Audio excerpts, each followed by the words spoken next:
ठीक है। हाँ, तो देखिए ऐसा है कि जो आज का टॉपिक है हमारा, वो टॉपिक है जनरल असेंबली के फंक्शंस एंड पावर। तो हेडिंग लिखिए कि आज का जो टॉपिक है वो रहेगा यूएन ऑर्गन के अंतर्गत जनरल असेंबली के संबंध में, वो रहेगा पावर एंड फंक्शन ऑफ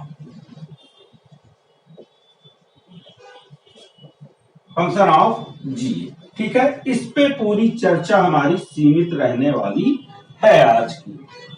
तो अगर हम लोग देखें तो आर्टिकल 10 से आर्टिकल को बहुत क्लियर करके चलना है। देखिए जो अनुच्छेद हैं उनको बहुत क्लियर करके चलना है, तो बात बड़ी क्लियर रहती है ऑलवेज। ठीक है, तो आर्टिकल 10 से लेकर के आर्टिकल 17 यहां पर एक प्रकार से साफ तौर पे दिया हुआ है, शीर्षक हेडलाइन दी हुई है the power and function of UN general assembly. तो यहीं पे इन्हीं आर्टिकल्स के अंतर्गत हम लोग चर्चा करेंगे। और लेकिन मैं कई बार भी बता चुका हूं कि जो महासभा है एक तरीके से उसकी जो पावर्स हैं, शक्तियां हैं, उसकी जो अथॉरिटी है वो बहुत विस्तृत है। इसलिए किसी इन्हीं आर्टिकल के अंतर्गत ही हम उसके पावर्स को या उनके फंक्शन को बांध नहीं सकते। लेकिन हमारी चर्चा जो है इनके बीच ज्यादा सीमित रहेगी। हमें ये देखना भी होगा कि आखिरकार जो हमारा एग्जाम है वहां कहां सबसे ज्यादा सवाल आते हैं। तो सबसे पहले अगर मैं बता दूं तो आर्टिकल जो 10 है वो बहुत महत्वपूर्ण है। अगर हम आर्टिकल 10 की बातचीत करना शुरू करें तो पावर एंड फंक्शन है, उसके तहत अगर देखें तो यूएन को जो पावर है वो आर्टिकल 10 के अंतर्गत बहुत ही विस्तृत है, बहुत ही डिटेल्ड पावर दी गई है। पावर ये दी गई है कि यूएन चार्टर के अंतर्गत, अंडर द यूएन चार्टर, किसी भी प्रकार का मैटर है, ठीक है, किसी भी प्रकार का क्वेश्चन है, उस पे डिस्कशन किया जा सकता है, विचार विमर्श किया जा सकता है बाय द जनरल असेंबली। समझिएगा इस बात को। आर्टिकल 10 कहता है कि किसी भी प्रकार का मैटर हो, लेकिन बस शर्त सिर्फ इतनी है, कंडीशन सिर्फ इतनी है कि यूएन चार्टर के, है ना, नॉर्म के अंतर्गत आता हो, यूएन चार्टर के अंतर्गत आता हो, है ना, उन सभी मुद्दों पर, उन सभी प्रश्नों पर, उन सभी मैटर्स पर डिस्कशन किया जा सकता है by the United Nation General assembly. ठीक है भाई, तो ये एक बात जो है बड़ी सी है। इसके साथ एक और बात कह रहा है, न केवल यूएन चार्टर के अंतर्गत आने वाले विभिन्न प्रकार के मुद्दों या क्वेश्चन पर डिस्कशन किया जा सकता है, बल्कि यूएन चार्टर के अंडर जो इस्टेब्लिश सब्सिडियरी ऑर्गन्स हैं, ठीक है, या अन्य प्रिंसिपल ऑर्गन है, उनसे संबंधित भी कल को कोई क्वेश्चन या मैटर एराइज होता है तो उन सब मुद्दों पे चर्चा, है ना, डिस्कशन किया जा सकता है यूएन जनरल असेंबली में। ठीक है भाई, तो ये दो बातें आर्टिकल 10 स्पष्ट तौर पे कह गया है, ध्यान रखिएगा, बड़ी बात है। यूएन चार्टर के अंतर्गत आने वाले जो भी मुद्दे हो सकते हैं, बस यूएन चार्टर की एक प्रकार से टर्म एंड कंडीशन के अंतर्गत आते हो, उन सब पे डिस्कशन किए जा सकते हैं यूएन जो है जनरल असेंबली के द्वारा। और जो पार्ट भी हैं, जो अदर ऑर्गन्स भी हैं, ठीक है, चाहे वो प्रिंसिपली जो है, चाहे वो जो है क्या कहते हैं प्रिंसिपल ऑर्गन हो, चाहे सब्सिडियरी ऑर्गन हो, उनके मुद्दे भी, अगर उनपे भी कोई क्वेश्चन है उनसे संबंधित, उन मुद्दों पर भी चर्चा यूएन जनरल असेंबली में हो सकती है। ठीक है भाई, एक साथ ही साथ एक काम और है, जब ऐसे प्रश्नों पर विचार करेगी, ऐसे मुद्दों पर विचार करेगी आपकी यूनाइटेड नेशन जनरल असेंबली, तो साथ ही साथ उनके संबंध में अगर कोई रिकमेंडेशंस देनी है कि भाई क्या किया जाना चाहिए, क्या नहीं किया जाना चाहिए, तो इसको रिकमेंडेशन देने की भी पावर जो है यूएन जनरल असेंबली को है।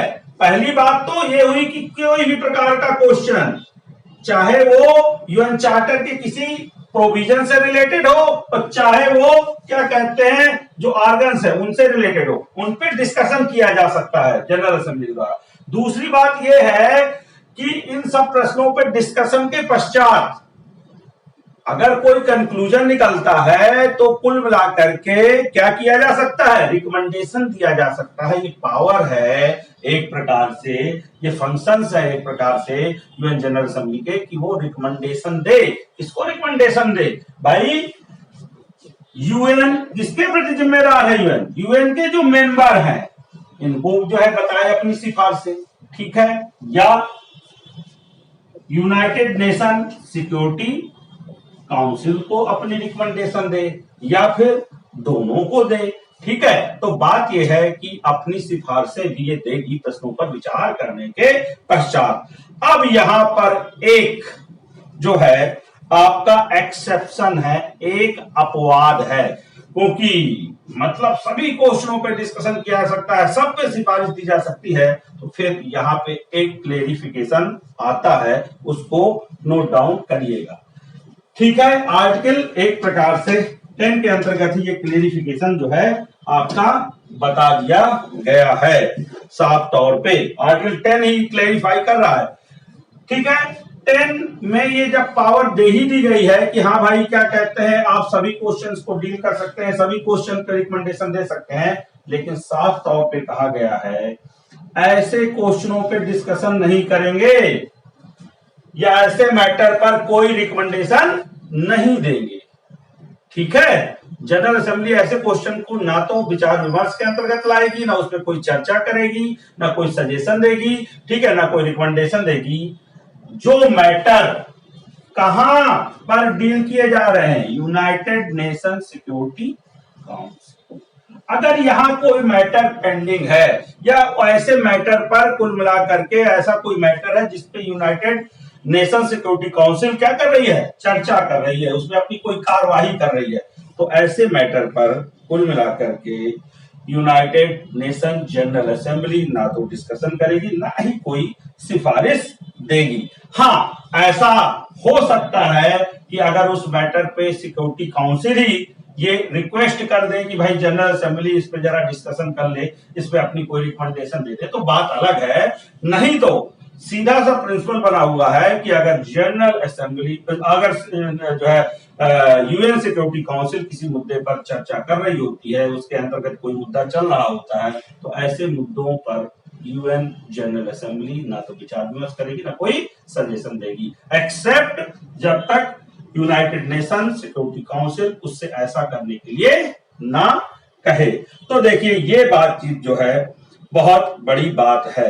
अब जो है एक बहुत ही बड़ी जो है बात है आर्टिकल 11 के तहत। ठीक है, 10 की बात हमने कर ली, 12 इनबिल्ड है, 10 के अंतर्गत ही 12 की बात हम लोगों ने की, तो 12 जो है इसमें एक बात इनबिल्ड थी, वो यही हमने कर लिया, एक्सेप्शन है एक प्रकार से, 10 एक्सेप्शन।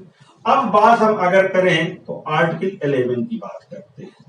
इसको अगर आप समझें तो कुल मिलाकर के ये है कि इंटरनेशनल पीस एंड सिक्योरिटी को मेंटेन करने के लिए, बनाए रखने के लिए, कुल मिलाकर के जो जनरल असेंबली है वो इन मुद्दों पर विचार विमर्श कर सकती है। किन मुद्दों पर विचार विमर्श कर सकती है, ध्यान रखिएगा, अकॉर्डिंग टू आर्टिकल 11 क्या विचार विमर्श कर सकती है। ठीक है, ध्यान रखिएगा इस बात को। किस बात के लिए, इंटरनेशनल पीस और सिक्योरिटी को मेंटेन करने के लिए इन सिद्धांतों पर आपका डिस्कशन कर सकती है, विचार विमर्श कर सकती है। किन मुद्दों पर, ये मेन मुद्दा है। ठीक है, international peace and security maintain करने के लिए जीए क्या कर सकता है, डिस्कशन कर सकता है, उस मुद्दे को अपने विचार विमर्श के अंतर्गत ला सकता है। तो किन प्रिंसिपल को बनाए रखने के लिए, इंटरनेशनल पीस एंड सिक्योरिटी को बनाए रखने के लिए कौन से प्रिंसिपल, एक प्रिंसिपल है कोऑर्डिनेटिंग प्रिंसिपल। ठीक है, कोऑर्डिनेटिंग प्रिंसिपल मतलब इंटरनेशनल पीस एंड सिक्योरिटी बनाए रखने के लिए किस प्रकार के कोऑर्डिनेटिंग प्रिंसिपल्स बनाए जाने चाहिए, इस पे विचार विमर्श किया जा सकता है यूएनजीए में। ध्यान रखिएगा। ठीक है, किस प्रकार के समन्वयकारी सिद्धांत होने चाहिए राष्ट्रों के मध्य, जिससे इंटरनेशनल पीस एंड सिक्योरिटी बनी रहे, तो इस मुद्दे पर विचार विमर्श जो है किया जा सकता है सिक्योरिटी जनरल असेंबली में, कि भाई क्या सिद्धांत होने चाहिए, क्या प्रिंसिपल होने चाहिए समन्वय वाले कोऑर्डिनेशन के। दूसरी बात यह है कि किस प्रकार से इंटरनेशनल पीस एंड सिक्योरिटी बनाए रखने के लिए वो कौन से प्रिंसिपल हो जिसमें डिसआर्मामेंट जो है की बातें की जाएं। आखिरकार शांति और व्यवस्था बनाए रखने के लिए, अंतरराष्ट्रीय शांति और जो सुरक्षा बनाए रखने के लिए सबसे ज्यादा जरूरी है निशस्त्रीकरण, है ना, डिसआर्मामेंट। तो जो ये डिसआर्मामेंट है वो उसके लिए क्या प्रिंसिपल होने चाहिए, किस प्रकार से निशस्त्रीकरण किया जाए, ऐसे प्रिंसिपल पे भी डिस्कशन जो है डिसआर्मामेंट के जो प्रिंसिपल हैं, ये जो डिसआर्मामेंट के निशस्त्रीकरण के जो प्रिंसिपल हैं, है ना, इस पे भी डिस्कशन जो है होएगा आपका यूनाइटेड नेशन जनरल असेंबली में। आराम से समझते जाइएगा। इंटरनेशनल मेन मुद्दा क्या है, इंटरनेशनल पीस एंड सिक्योरिटी बनाए रखने के लिए क्या कोऑर्डिनेटिंग प्रिंसिपल हो, क्या कौन से प्रिंसिपल अपनाए जाए जिससे डिसआर्मामेंट हो, और कौन से प्रिंसिपल अपनाए जाए जिससे रेगुलेशन ऑफ आर्मामेंट।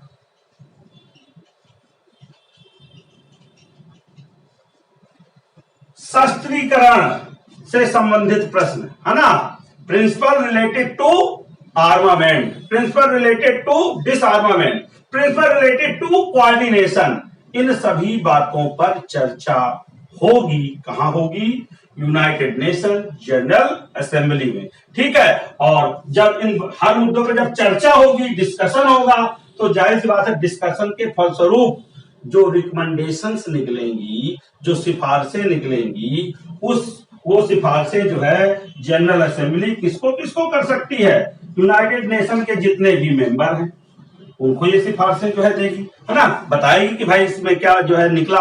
एक तो डिस्कशन कराएगी, चर्चा होगी, चर्चा के बाद क्या निकला किसको बताएगी, यूनाइटेड नेशन के मेंबर को, यूनाइटेड नेशन के सिक्योरिटी काउंसिल को, या फिर दोनों को अवगत करा देगी, बोथ, या तो फिर दोनों को अवगत करा देगी। तो इस मुद्दे को समझने की जरूरत है भाई। ठीक है भाई। तो एक बात तो ये बड़ी महत्वपूर्ण हो गई। ठीक है, समझ गए, अंतरराष्ट्रीय शांति व्यवस्था बनाए रखना मेन जिम्मेदारी है, एक प्रकार से मेन पर्पज है, एक प्रकार से यूनाइटेड नेशन सिक्योरिटी काउंसिल का। इस पर्पज के लिए ये जो प्रिंसिपल्स हैं, कोऑर्डिनेटिंग जो प्रिंसिपल है, डिसआर्मामेंट प्रिंसिपल है, आर्मामेंट प्रिंसिपल है, ये कुल मिला के इन मुद्दों पर चर्चा होगी और साथ ही साथ सिफारिशें भी की जाएंगी इसके द्वारा आपके जो है जनरल असेंबली के द्वारा। नेक्स्ट बात करें, ठीक है, आर्टिकल 11 के तहत ही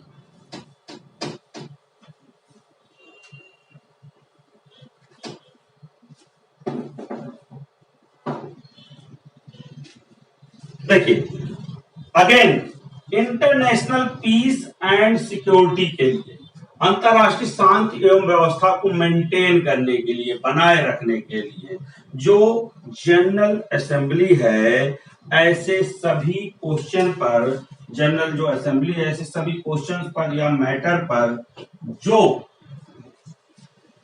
लाए जाएं, किसके समक्ष लाए जाएं, जीए के समक्ष लाए जाएं by the member of United nation. ठीक है, किस प्रकार से अंतरराष्ट्रीय शांति और व्यवस्था बनाए रखी जाए, इस वाले मुद्दे के संबंध में अगर कोई सदस्य क्वेश्चन उठाता है तो उस पर विचार करेगी यूनाइटेड नेशन क्या कहते हैं जनरल असेंबली, या सिक्योरिटी काउंसिल उसके संदर्भ में कोई मुद्दा रखे, है ना, या फिर एक बहुत ही बड़ी भारी बात है, ठीक है, ये ध्यान रखना, या फिर जो यूनाइटेड नेशन के मेंबर नहीं है, नॉन मेंबर हैं, सोचो कितनी बड़ी बात, ये मुद्दा यहां फंसेगा।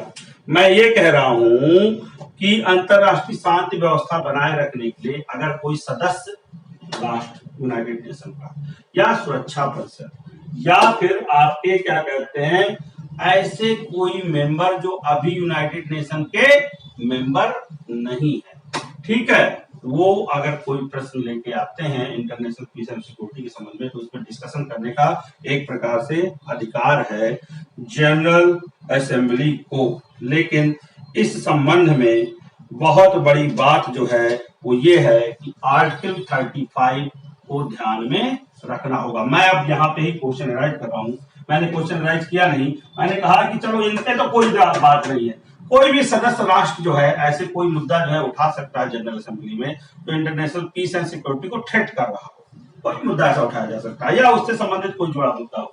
सिक्योरिटी काउंसिल का काम ये कई बार ही संदर्भित करती है कि भाई इस मुद्दे पर जनरल असेंबली विचार न करे, तो यहाँ पे कोई दिक्कत नहीं। दिक्कत ये है कि जो मेंबर भी नहीं है क्या वो भी कभी ऐसे मुद्दों को जनरल असेंबली में उठा सकता है। तो इसके संबंध में अगर चार्टर आपके पास हो तो आर्टिकल 35 जो है जरूर जो है खोल लें। आर्टिकल 35 खोल लें, ठीक है। तो कुल मिलाकर के आर्टिकल 35 साफ तौर पे इनके बारे में प्रोविजन करता है। इनके बारे में तो है ही कि कोई भी सदस्य जो है वो इंटरनेशनल पीस एंड सिक्योरिटी के संबंध में मुद्दा उठा सकता है, लेकिन इनके बारे में प्रोविजन करता है आर्टिकल 35। ये किस प्रकार से मुद्दा उठा सकते हैं जो यूनाइटेड नेशन के अभी मेंबर नहीं है, ये किस प्रकार से महासभा में इंटरनेशनल पीस एंड सिक्योरिटी के संबंध में कोई मुद्दा कोई क्वेश्चन जो है उठा सकते हैं, ये एक मेन बात है, ठीक है। तो कैसे उठाएंगे भाई? 35 साफ तौर पे कहता है कि ऐसा कोई मेंबर, पढ़िएगा 35 में, ऐसा कोई मेंबर जो कुल मिलाकर के यूनाइटेड नेशन का अभी मेंबर नहीं है, लेकिन शर्त यह है कि उसने क्या है कि कोई ऐसा मुद्दा जिसमें इंटरनेशनल जो है पीस एंड सिक्योरिटी का मुद्दा इन्वॉल्व है, उस मुद्दे में अपनी ये सहमति दे दी है कि भाई मैं शांतिपूर्वक निपटारे के लिए तैयार हूं, मैं पीसफुली जो है अरेंजमेंट के लिए तैयार हूं, है ना। मैं इन बाध्यताओं को मानता हूं कि भाई जो है इसको शांतिपूर्वक ही निपटाया जाए। जो यूएन की जो है क्या कहते हैं चार्टर की मेन थीम है, मैं उसको स्वीकार करता हूं कि जो ये मुद्दा है इंटरनेशनल पीस एंड सिक्योरिटी से रिलेटेड, इसके मैं पक्ष में हूं, अपनी एक डिक्लेरेशन कर देता है, अपनी एक सहमति दे देता है कि मैं उन सभी बाध्यताओं को, उन सभी फाउंडेशंस को मानूंगा जो कुल मिलाकर के इंटरनेशनल पीस एंड सिक्योरिटी बनाए रखने के लिए जरूरी है। तो फिर वो सदस्य को ये अधिकार हो सकता है कि वो महासभा का, जनरल असेंबली का उस मुद्दे की ओर ध्यान आकृष्ट कर ले, वहां पर जो है कुल मिलाकर के ध्यान आकृष्ट कर ले। ध्यान रखिएगा इस बात को। आर्टिकल 35 ये कहता है कि इनके संबंध में, नॉन मेंबर के संबंध में, कि वो कब मुद्दे उठा सकते हैं जनरल असेंबली में, जब वो एक जो है शर्त मान ले, है ना। ऐसी बाध्यताओं के संबंध में अपनी स्वीकृति दे दे, ऐसे फाउंडेशन के संबंध में अपने जो है एसेंट दे दें कि हाँ भाई हम जो है शांतिपूर्वक इस मुद्दे को जो है निपटाने के लिए तैयार हैं। अगर वो ऐसा करता है तो उसको भी एक क्या बना लिया जाएगा? पार्टी, पक्षकार बना लिया जाएगा, ठीक है भाई। और उसकी भी बात जनरल असेंबली में क्या है? डिस्कस की जा सकती है। अब ये डिस्कशन हुआ, हर मुद्दे पे यही आता है। मान लीजिए इन सदस्यों के द्वारा, इनके द्वारा कोई मुद्दा लेके आया गया, डिस्कशन हुआ जनरल असेंबली में, तो जो भी कंक्लूजन निकलेगा उस संबंध में कुल मिलाकर के क्या किया जाएगा भाई? एक रिकमेंडेशन जो है दिया जाएगा जो है यूनाइटेड नेशन जनरल असेंबली के द्वारा मेंबर को, ठीक है, सिक्योरिटी काउंसिल को, ठीक है, और साथ ही साथ या तो दोनों, कि भाई क्या किया जाना चाहिए। ऐसी सिफारिश तो, एक कंक्लूजन तो हमेशा डिस्कशन के बाद निकलता है ना, वो सबको जानकारी देना किसका कर्तव्य है, किसकी ड्यूटी है? वो ड्यूटी है यूएन जनरल असेंबली की। तो चलिए एक बात, वो ये मामला है कि अगर कुल मिलाकर के जनरल असेंबली की एक और ड्यूटी है, ठीक है, ड्यूटी एक और है, क्या जनरल असेंबली की ड्यूटी है कि कोई ऐसा, सारा मामला यहीं पर है, कोई भी ऐसा मैटर है जो इंटरनेशनल पीस एंड सिक्योरिटी को थ्रेट करने वाला है, ठीक है, इंटरनेशनल पीस एंड सिक्योरिटी के संबंध कोई जो है संकट आ जाता है, कोई खतरा उत्पन्न हो जाता है, तो ऐसे मुद्दे पर जो है कॉल अटेंशन, है ना, कुल मिलाकर के जो महासभा है, जो जनरल असेंबली है, एक ध्यान आकृष्ट करेगी, अटेंशन जो है क्या कहते हैं क्रिएट करेगी, किसका? सिक्योरिटी काउंसिल का। सिक्योरिटी काउंसिल के ध्यान में रखाएगी कि भाई यार ये मुद्दा है, इस मुद्दे पर कोई ना कोई जो है इंटरनेशनल पीस और जो सिक्योरिटी वाला मैटर है, थ्रेट आने वाला है, अतः आप इस पर क्या करें भाई? विचार विमर्श करें। ये कुल मिलाकर के है आपका 11.3 में। ठीक है, तो 11.1, 2, 3 के जो मुद्दे हैं वो समझिएगा। सारा काम किस बात के लिए है? International peace and security maintain करने के लिए है।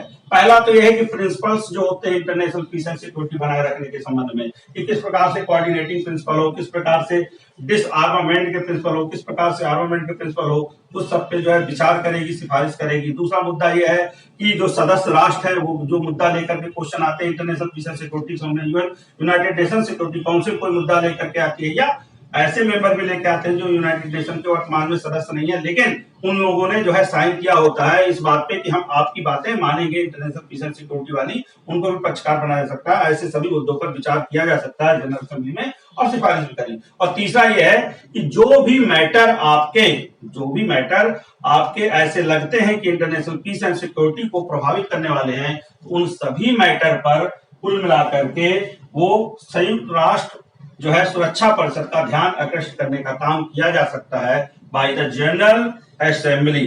ठीक है, अब आप जो है नेक्स्ट बात जो है देखिए भाई, एक और है बात। ठीक है, आर्टिकल 11 के तहत बात यह है कि इंटरनेशनल पीस एंड सिक्योरिटी के संबंध में अगर ये लगता है कि किसी प्रश्न पर कार्रवाई किसको करना चाहिए भाई? सिक्योरिटी काउंसिल को। अगर अंतरराष्ट्रीय शांति और सुरक्षा के लिए अगर कोई लगता है कि कोई प्रश्न संदर्भित कर देना चाहिए, रेफर कर देना चाहिए, है ना, किसको रेफर कर देना चाहिए?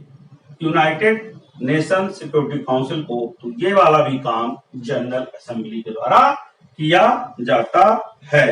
ठीक है भाई, तो ये कुछ बातें जो है आपकी बनी। ठीक है, एक ड्यूटी अब लिखिए, ये तो कुछ काम थे भाई, है ना, इनके एक ड्यूटी और लिखिए आर्टिकल 12 के तहत।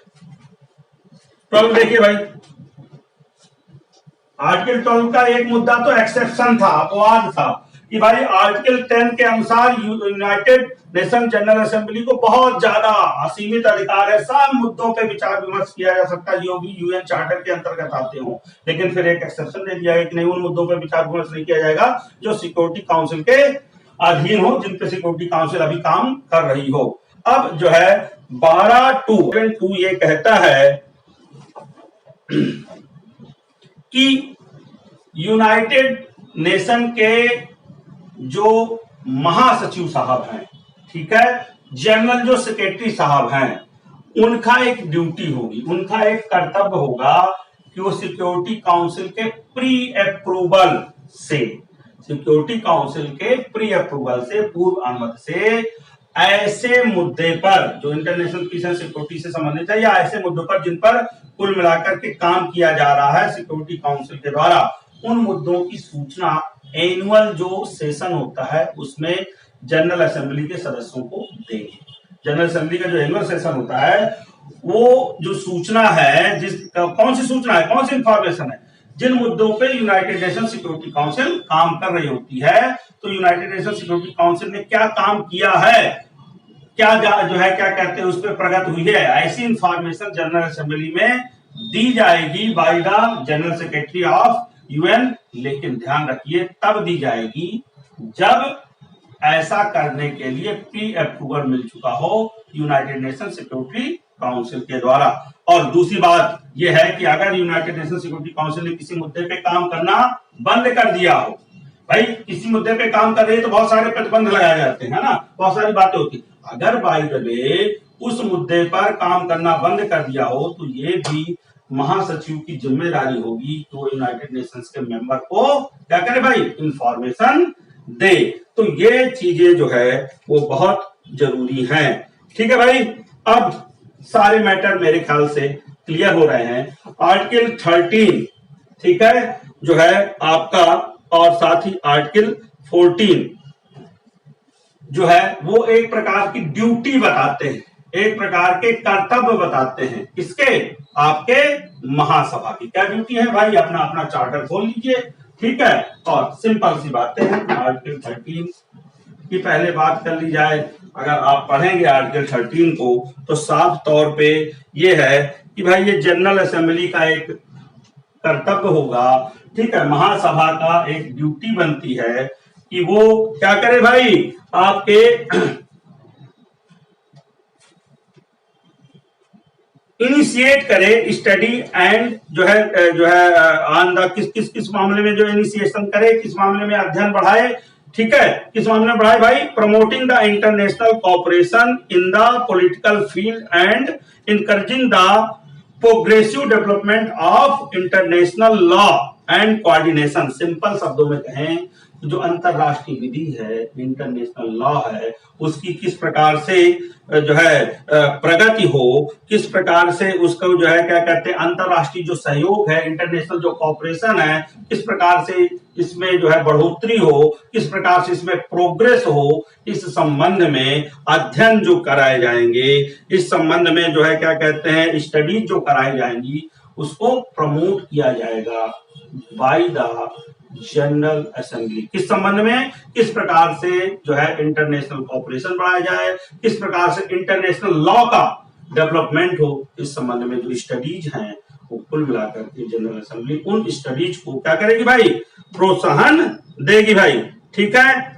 दूसरी बात है ना, 13 जो है 1 के तहत जो है ये दूसरी बात ये है कि किस सेगमेंट में इंटरनेशनल जो है फिर और क्लियर किया है कि आखिरकार जो इंटरनेशनल जो कोऑर्डिनेशन है किस किस फील्ड में फील्ड दे दी गई भाई। इकोनॉमिक फील्ड है, इंटरनेशनल इकोनॉमिक फील्ड, इंटरनेशनल जो है क्या कहते हैं आपके ह्यूमन राइट्स के संबंध में, फंडामेंटल फ्रीडम के संबंध में, तो भाई आर्थिक, सामाजिक, सांस्कृतिक, शिक्षा, स्वास्थ्य सभी क्षेत्र दे दिए, ठीक है। कौन कौन से एरिया, इकोनॉमिक एरिया में, ठीक है, साथ ही साथ सामाजिक एरिया, और कौन सा एरिया भाई, सोशल एरिया, और कौन सा एरिया भाई, cultural area, educational area, health, है ना।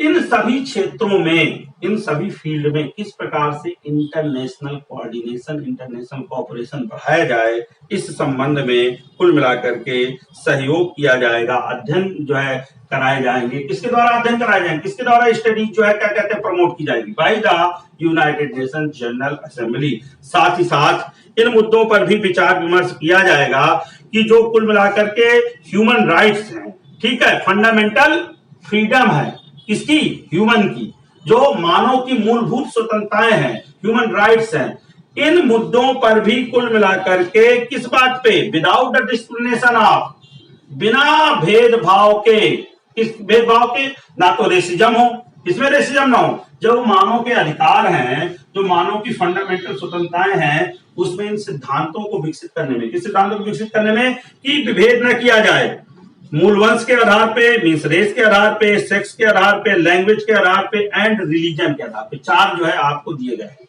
है ना। कौन कौन से बातें कही गई हैं, on the basis of race, on the basis of sex, on the basis of language, on the basis of religion. इन जो है बेसिस पे बिना विभेद किए, बिना डिस्क्रिमिनेशन किए ह्यूमन राइट्स को, ह्यूमन फंडामेंटल फ्रीडम को बढ़ावा देने के लिए स्टडीज कराई जाएंगी, अध्ययन कराए जाएंगे। किसके द्वारा अध्ययन कराए जाएंगे, आपके यूएन जनरल असेंबली के द्वारा, ठीक है भाई। तो ये कुछ काम जो है हमारे आपके हुए। अब कुछ काम हम लोग और कर लेते हैं। देखिए, अगर मैं अब इन जनरल कुछ डिस्कशन करना शुरू करता हूं, इन जनरल अगर मैं डिस्कशन करना शुरू करूं तो जनरल असेंबली के एक प्रकार से there are 5 type of work. ये मैंने वर्क बता दिए, जितने भी अभी तक वर्क बताए एक प्रकार से सलाहकारी है, एक प्रकार से जितने भी ये फंक्शंस हैं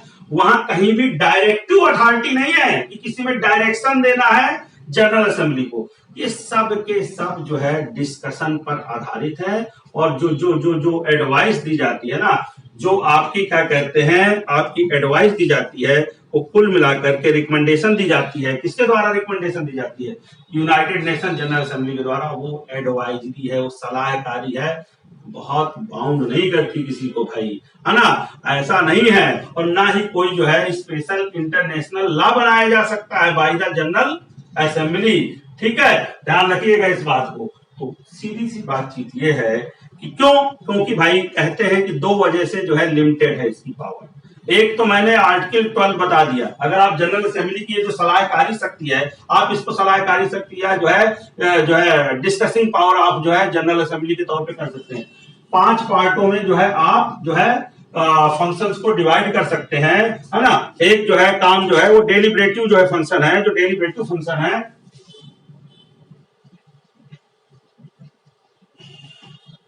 सलाहकारी या परामर्शकारी जो शक्ति है आपकी जनरल असेंबली की, उसके तहत अभी हम लोगों ने डिस्कशन किया। लेकिन जो इसकी सलाहें हैं वो मानना एकदम बाध्यकारी थोड़ी ना भाई सदस्यों के लिए।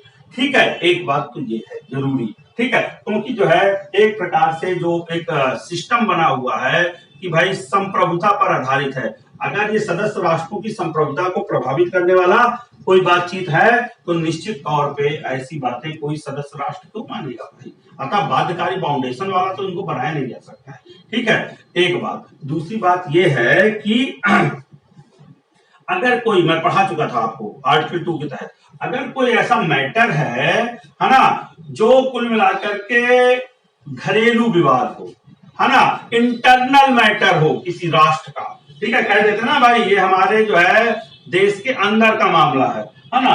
अगर इंटरनल कोई मैटर है किसी के देश का तो वहां की यूएन जनरल असेंबली के द्वारा ऐसे मैटर पे भी डिस्कशन नहीं किया जाएगा।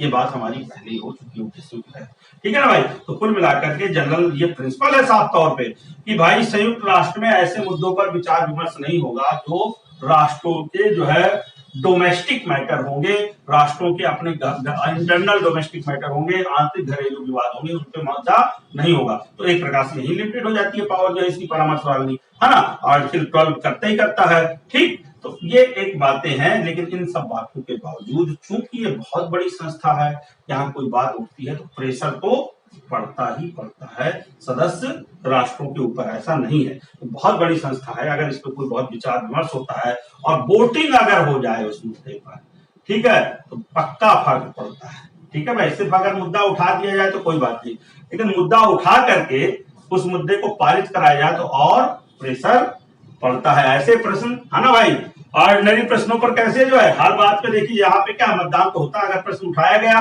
और मतदान की मांग की गई तो मतदान की अगर मांग की गई तो जो ऑर्डिनरी जो क्वेश्चन है, जो अदर क्वेश्चन है, उस पर तो क्या होना भाई, आपके मेजोरिटी से, साधारण बहुमत से, ऑर्डिनरी मेजोरिटी से। अगर स्पेशल क्वेश्चन बना दिया गया तब तो और प्रेशर पड़ेगा। तो भाई किसी क्वेश्चन को जो जनरल असेंबली में कोई क्वेश्चन उठता है, मैं रिवाइज करा रहा हूं, जनरल असेंबली में अगर कोई क्वेश्चन उठता है उसको इंपॉर्टेंट क्वेश्चन के तौर पे करना है तो हो सकता है इंपॉर्टेंट क्वेश्चन बनाया जा सकता है जिसमें 2/3 मेजोरिटी की आवश्यकता होती है। और ये बात ध्यान रखिएगा, अगर 2/3 मेजोरिटी की आवश्यकता होती है तो वो मुद्दा बहुत ही महत्वपूर्ण हो जाता है, उसका प्रेशर एक अलग पड़ेगा। ठीक है भाई, तो अब जो है दूसरा ये काम हम लोगों ने डिस्कशन, जो डेलिब्रेटिव वाले हैं सलाहकारी काम है वो डिस्कशन किए, पहला बात। दूसरी बात जो है वो सुपरविजन वाली बात, सुपरवाइजरी पावर है, और ये कुल मिलाकर के सुपरवाइजरी पावर दी गई है आर्टिकल आपके 15 में।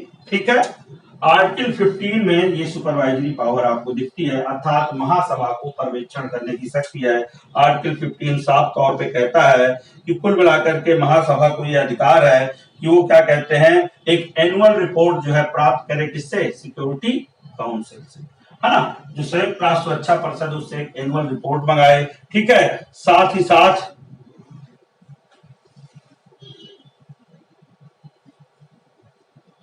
इस रिपोर्ट पर इसे विचार करने का भी अधिकार है। ठीक है, और साथ ही साथ जितने भी यूएन के आपके आर्गन्स हैं, जितने भी यूएन के आर्गन हैं, इनसे भी समय समय पे रिपोर्ट लेने का अधिकार है किसको, जनरल असेंबली को। इस मायने में आप कह सकते हैं संसद में भी तो विभिन्न प्रकार की रिपोर्टें प्रस्तुत की जाती हैं हमारे यहाँ भी भाई। अगर कैग की रिपोर्ट है तो कहाँ प्रस्तुत की जाती है, संसद में की जाती है। अगर फाइनेंस कमीशन की रिपोर्ट है तो कहाँ प्रस्तुत की जाती है, संसद में प्रस्तुत की जाती है।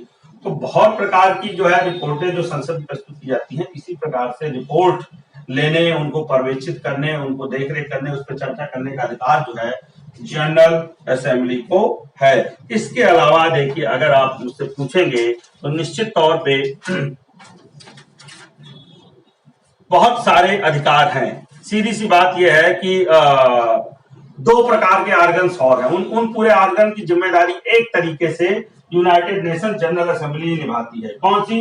यूनाइटेड जो है नेशन जो है आपकी क्या है? Social and economic council, social और इकोनॉमिक काउंसिल, और एक है ट्रस्टीशिप काउंसिल। इनके संबंध में बहुत अधिकारता रखती है जनरल असेंबली, अर्थात इनके कामों को पूरी तरीके से निगाह में रखती है, सुपरविजन में रखती है। तो ये सुपरवाइजरी जो है इसकी कुछ पावर है। फाइनेंशियल पावर में डिस्कस कर ही चुका हूं, पहले ही फाइनेंशियल पावर डिस्कस कर चुका हूं कि आर्टिकल जो 17 है, फाइनेंशियल पावर लिख लीजिए, फाइनेंशियल पावर आर्टिकल जो 17 है, इसको पढ़िए चार्टर में, इसको हम लोग पहले ही बात कर चुके हैं।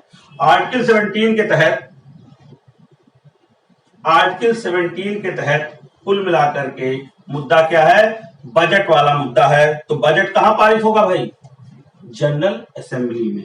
एक बात, बजट पर विचार करना, डिस्कशन करना, उसको पास करना, ये किसकी पावर है? अंडर अकॉर्डिंग टू 17 आपके जनरल असेंबली की। साथ ही साथ एक और महत्वपूर्ण जो मैंने बताया था, डिस्कशन किया था अंडर आर्टिकल 17 कि भाई जो आपके मेंबर हैं यूनाइटेड नेशन के, उनको फाइनेंशियल कंट्रीब्यूशन करना होता है आपको यूनाइटेड नेशन को। तो किसको कितना फाइनेंशियल कंट्रीब्यूशन करना है यूएन को, ये भी निर्धारित करने की जिम्मेदारी, ये भी डिसाइड करने की जिम्मेदारी जो है वो किसको दे दी गई है भाई? जनरल असेंबली को। ठीक है ना भाई? तो ये दो बातें तो हम लोगों ने देख ली, फाइनेंशियल पावर भी है इसको, ठीक है, और इसके साथ साथ इलेक्शन वाले मामले, ये तो दोहराने वाली बात है, यहां नहीं है। मैंने पहले भी कहा था कि महासभा के जो काम है, ध्यान रखिएगा, महासभा के, अभी तो मैंने बताया कि जो है जनरल असेंबली के जो काम है वो आर्टिकल 10 से लेकर के 17 के बीच में डिस्कस किए गए हैं, अनुच्छेद 10 से लेकर के 17 के बीच में डिस्कस किए गए हैं। लेकिन इससे अलग भी तो बहुत सारे काम है, जैसे फॉर एग्जांपल इसका एक महत्वपूर्ण काम है